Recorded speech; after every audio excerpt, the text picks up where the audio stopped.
ಈ ಜಗತ್ತಿನಲ್ಲಿ ಪ್ರತಿಯೊಬ್ಬರೂ ತಮ್ಮ ಲಾಭಕ್ಕಾಗಿ ಆಟವಾಡುತ್ತಿದ್ದಾರೆ. ಅಂತಹ ಜಗತ್ತಿನಲ್ಲಿ ನಿನ್ನ ಮುಗ್ಧತೆಯೇ ನಿನ್ನ ಅತಿದೊಡ್ಡ ದೌರ್ಬಲ್ಯವಾಗಿ ಪರಿಣಮಿಸುತ್ತದೆ.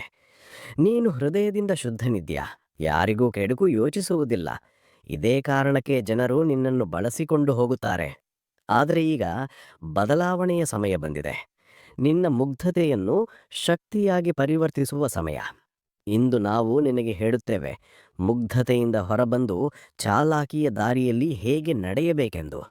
ಯಾರೂ ನಿನ್ನನ್ನು ಮೂರ್ಖನನ್ನಾಗಿ ಮಾಡಲಾಗದಂತೆ, ಬದಲಿಗೆ ಪರಿಸ್ಥಿತಿಗಳು ನಿನ್ನ ಇಷ್ಟಕ್ಕೆ ನಡೆಯುವಂತೆ. ಸ್ನೇಹಿತರೆ, ನೀನು ಪ್ರತಿ ನಿರ್ಧಾರವನ್ನು ಹೃದಯದಿಂದ ತೆಗೆದುಕೊಂಡರೆ ಈ ಜಗತ್ತು ನಿನ್ನನ್ನು ಬಳಸಿಕೊಂಡು ರಸ್ತೆ ಬದಿಯಲ್ಲಿ ಎಸೆಯುತ್ತದೆ. ಹೃದಯ ತುಂಬ ಶುದ್ಧವಾಗಿರುವವರಿಗೆ ಅತಿ ಆಳವಾದ ಗಾಯಗಳೇ ಬರುತ್ತವೆ. ಜನರು ಪ್ರೀತಿ, ಸ್ನೇಹ, ನಂಬಿಕೆಯ ಹೆಸರಿನಲ್ಲಿ ನಿನ್ನ ಬಳಿ ಬರುತ್ತಾರೆ. ಅವರ ಕೆಲಸ ಮುಗಿದ ಮೇಲೆ ಕೈಯಲ್ಲಾಡಿಸದೆ ಹೋಗುತ್ತಾರೆ.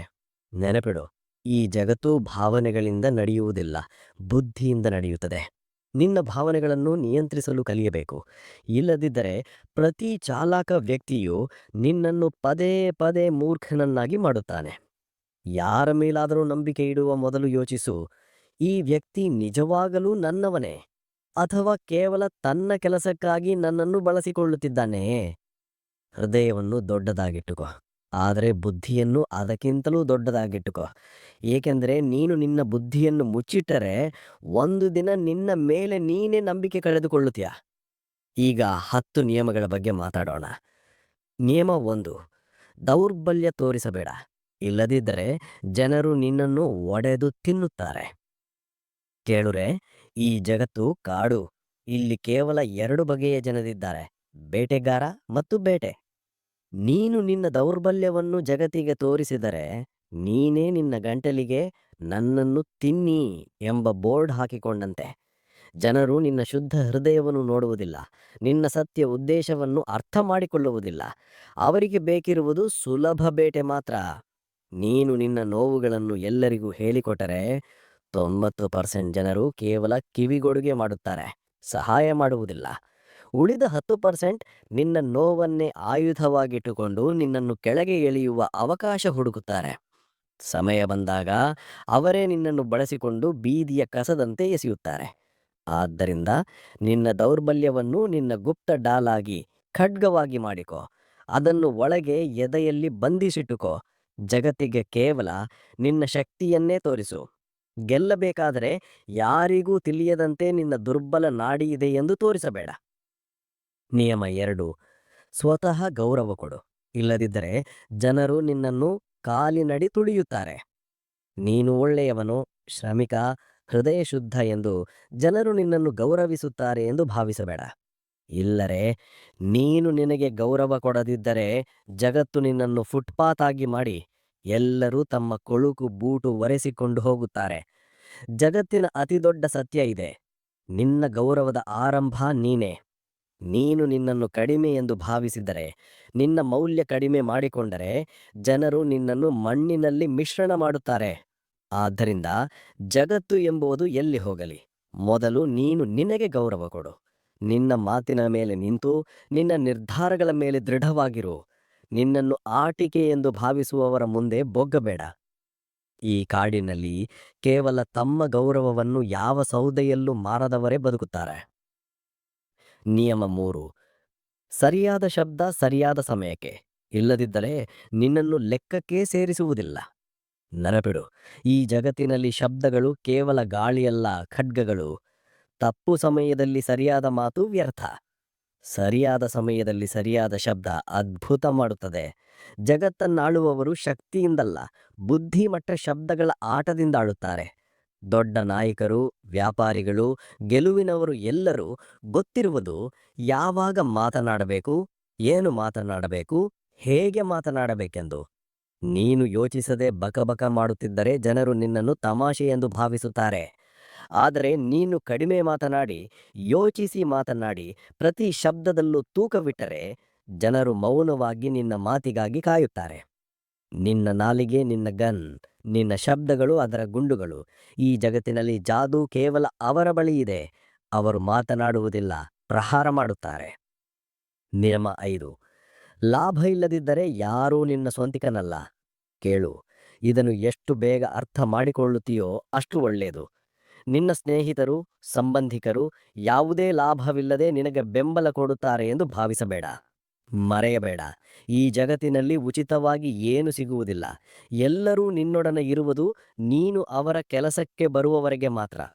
ನಿನ್ನ ಬಳಿ ಹಣ, ಶಕ್ತಿ, ಅಧಿಕಾರ ಇದ್ದರೆ ಎಲ್ಲರೂ ನಿನ್ನ ಬಾಗಿಲಲ್ಲಿ ನಿಂತಿರುತ್ತಾರೆ. ಆದರೆ ಒಂದು ದಿನ ನೀನು ಖಾಲಿ ಕೈಯಾಗಿದ್ದರೆ ಅದೇ ಜನರು ನಿನ್ನನ್ನು ಗುರುತಿಸುವುದನ್ನು ನಿರಾಕರಿಸುತ್ತಾರೆ. ಜನರು ನಿನ್ನ ಒಳಿತು ಬಯಸುತ್ತಾರೆ ಎಂದು ಭಾವಿಸಬೇಡ. ಅವರ ಒಳಿತೇ ನಿನ್ನ ಒಳಿತಿಗಿಂತ ದೊಡ್ಡದು. ಚಾಣಾಕ್ಯತನ ಎಂದರೆ ಈ ಆಟವನ್ನು ಮೊದಲೇ ಅರ್ಥ ಮಾಡಿಕೊಳ್ಳುವುದು. ಯಾರಿಂದಾದರೂ ಕೆಲಸ ಮಾಡಿಸಬೇಕಾದರೆ ಅವನಿಗೆ ಲಾಭ ತೋರಿಸು. ಏಕೆಂದರೆ ಲಾಭವಿಲ್ಲದೆ ಯಾರೂ ನಿನ್ನ ಜೊತೆಯಲ್ಲಿರುವುದಿಲ್ಲ. ನೀನು ಎಷ್ಟೇ ಒಳ್ಳೆಯವನಾಗಿದ್ದರೂ ಈ ಜಗತ್ತಿನಲ್ಲಿ ಎಲ್ಲರೂ ಸ್ನೇಹಿತರೆ, ಆದರೆ ಅವನಿಗೆ ಲಾಭ ಇರುವವರೆಗೆ ಮಾತ್ರ. ನಿಯಮ 6. ಋಣಾತ್ಮಕ ಪ್ರಶ್ನೆಗಳನ್ನು ಬುದ್ಧಿಯಿಂದ ನಿಭಾಯಿಸು, ಕೋಪದಿಂದಲ್ಲ. ಯಾರಾದರೂ ನಿನಗೆ ಟೋಂಗಳಿ ಕೊಟ್ಟಾಗ, ಪ್ರಚೋದನೆ ಮಾಡುವ ಪ್ರಶ್ನೆ ಕೇಳಿದಾಗ ನೀನೇನು ಮಾಡುತ್ತೀಯಾ? ಕೋಪದಿಂದ ಉರಿಯುತ್ತೀಯಾ? ಹೌದಾದರೆ ಆಟ ಅಲ್ಲೇ ಮುಗಿದು ಹೋಯಿತು. ಯಾಕೆಂದರೆ ಕೋಪದಲ್ಲಿ ಬುದ್ಧಿ ಮುಚ್ಚಿ ಹೋಗುತ್ತದೆ. ಎದುರಾಳಿ ನಿನ್ನ ಕೋಪವನ್ನೇ ನಿನಗೆ ವಿರುದ್ಧವಾಗಿ ಬಳಸಿಕೊಳ್ಳುತ್ತಾನೆ. ನಿಜವಾದ ಚಾಲಾಕಿತನ ಎಂದರೆ ಕೋಪದಿಂದಲ್ಲ, ನಗುಮುಖದಿಂದ ಪ್ರಹಾರ ಮಾಡುವುದು. ಜಗತ್ತಿನ ದೊಡ್ಡ ನಾಯಕರು, ವ್ಯಾಪಾರಿಗಳು, ಶಕ್ತಿಶಾಲಿಗಳು ಎಂದೂ ಋಣಾತ್ಮಕ ಪ್ರಶ್ನೆಗಳಲ್ಲಿ ಎಡವುವುದಿಲ್ಲ. ಅವರು ಅಂತಹ ಉತ್ತರ ಕೊಡುತ್ತಾರೆ, ಎದುರಾಳಿ ಮತ್ತೊಮ್ಮೆ ಮಾತನಾಡುವ ಮೊದಲು 10 ಬಾರಿ ಯೋಚಿಸುತ್ತಾನೆ. ಶಾರುಖ್ ಖಾನ್ನ ಸಂದರ್ಶನಗಳನ್ನು ನೋಡು. ಎಷ್ಟೇ ಪ್ರಚೋದನೆಕಾರಿ ಪ್ರಶ್ನೆ ಬಂದರೂ ಅವರು ಚುರುಕು, ದಮ್ಮು, ಸರಿಯಾದ ಸಮಯದ ಉತ್ತರ ಕೊಡುತ್ತಾರೆ. ಕೋಪಿಷ್ಟಲು ಸೋತು ಹೋಗುತ್ತಾರೆ. ಬುದ್ಧಿಯಿಂದ ಆಡುವವರು ಗೆದ್ದು ಆಡುತ್ತಾರೆ. ನಿಯಮ 6. ತಾಳ್ಮೆ ಇಲ್ಲದಿದ್ದರೆ ವಿನಾಶ ಖಚಿತ. ನಿನಗೆ ತಾಳ್ಮೆ ಇಲ್ಲದಿದ್ದರೆ ಬೀಳುವುದು ಖಚಿತ. ಜಗತ್ತಿನ ಅತಿದೊಡ್ಡ ಆಟಗಾರರು, ಯೋಧರು, ವ್ಯಾಪಾರಿಗಳು ಎಲ್ಲರೂ ಸರಿಯಾದ ಸಂದರ್ಭಕ್ಕಾಗಿ ಕಾಯುತ್ತಾರೆ. ಆದರೆ ನೀನು ತೊರೆಮಾಗುತ್ತೀಯ. ಎಲ್ಲವೂ ತಕ್ಷಣ ಬೇಕು, ತಕ್ಷಣ ಫಲಿತಾಂಶ, ತಕ್ಷಣ ಯಶಸ್ಸು. ಈ ತ್ವರೆಯಲ್ಲೇ ನೀನು ಜೀವಮಾನಕ್ಕೆ ನೋವು ತರುವ ತಪ್ಪು ಮಾಡಿಬಿಡುತ್ತೀಯ. ಜಗತ್ತು ಚಾಲಾಕಿಗಳಿಂದ ತುಂಬಿದೆ. ಅವರು ನಿನ್ನನ್ನು ಒತ್ತಡಕ್ಕೆ ಒಳಪಡಿಸಿ ತ್ವರಿತ ನಿರ್ಧಾರ ತೆಗೆಯುವಂತೆ ಮಾಡುತ್ತಾರೆ. ನೀನು ತಪ್ಪು ಮಾಡಿದ ತಕ್ಷಣ ಆಟ ಮುಗಿದು ಹೋಯಿತು. ಚಾಣಾಕ್ಯತನ ಎಂದರೆ ಸಮಯವನ್ನು ನಿನ್ನ ಆಯುಧವಾಗಿಸಿಕೊಳ್ಳುವುದು. ಪ್ರತಿ ಚಲನೆಯನ್ನು ಸರಿಯಾದ ಸಮಯದಲ್ಲಿ ಆಡು. ನಿನ್ನ ಷರತ್ತುಗಳ ಮೇಲೆ ಆಡು. ಮಾತನಾಡುವ ಮೊದಲು ಯೋಚಿಸು. ಹೆಜ್ಜೆ ಇಡುವ ಮೊದಲು ಪರಿಸ್ಥಿತಿ ತೂಗು.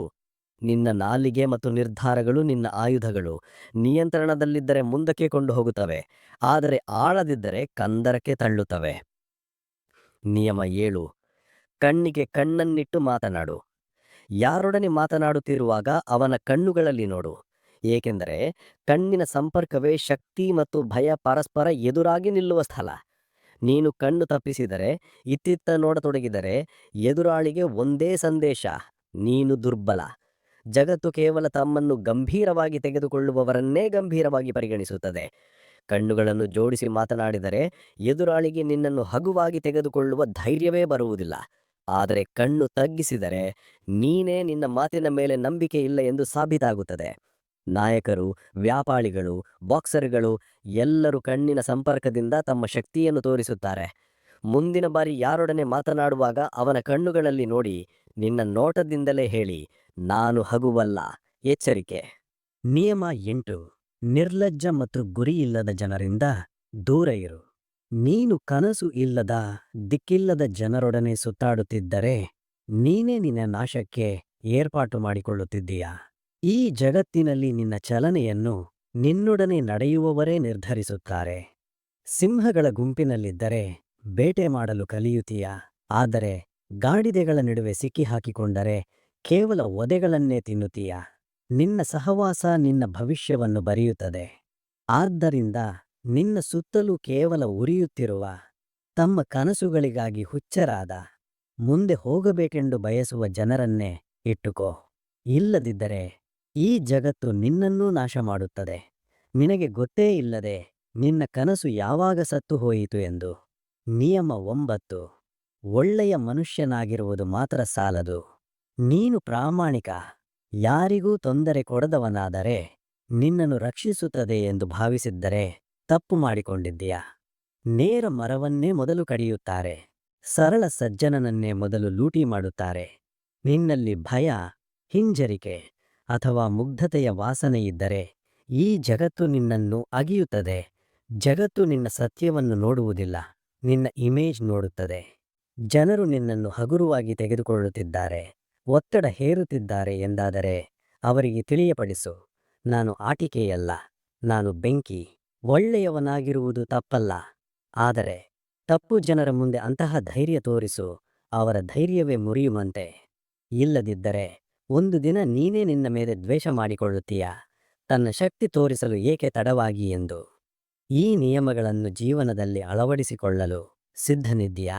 ಹೌದಾದರೆ ಕಮೆಂಟ್ನಲ್ಲಿ ರೆಡಿ ಎಂದು ಬರೆ. ನೆನಪಿಡು, ಈ ನಿಯಮಗಳು ಕೇವಲ ಕೇಳಲು ಅಲ್ಲ, ಬದುಕಲು. ಈಗ ನಿನ್ನ ಕೈಯಲ್ಲಿ ಚಾವಿ ಇದೆ, ಬೀಗ ಒಡೆ. ಈ ಜಗತ್ತಿನ ಚಾಲಾಕಿಯಿಂದ ತಪ್ಪಿಸಿಕೊಂಡು ಬದುಕು. ಈ ವಿಡಿಯೋದಿಂದ ನಿನ್ನ ಮಿದುಳಿನ ನಿದ್ರೆ ಎಚ್ಚರವಾದರೆ ಚಾನೆಲ್ ಸಬ್ಸ್ಕ್ರೈಬ್ ಮಾಡು, ಏಕೆಂದರೆ ಮುಂದಿನ ವಿಡಿಯೋದಲ್ಲಿ ನಿನಗೆ ಇನ್ನಷ್ಟು ಆಯುಧಗಳನ್ನು ಕೊಡುತ್ತೇನೆ. ನಿನ್ನ ಆರೋಗ್ಯ ಕಾಪಾಡಿಕೋ ಮತ್ತು ನೆನಪಿಡುರೆ, ಈ ಆಟ ಹೃದಯದಿಂದಲ್ಲ, ಬುದ್ಧಿಯಿಂದ ಗೆಲ್ಲುವುದು.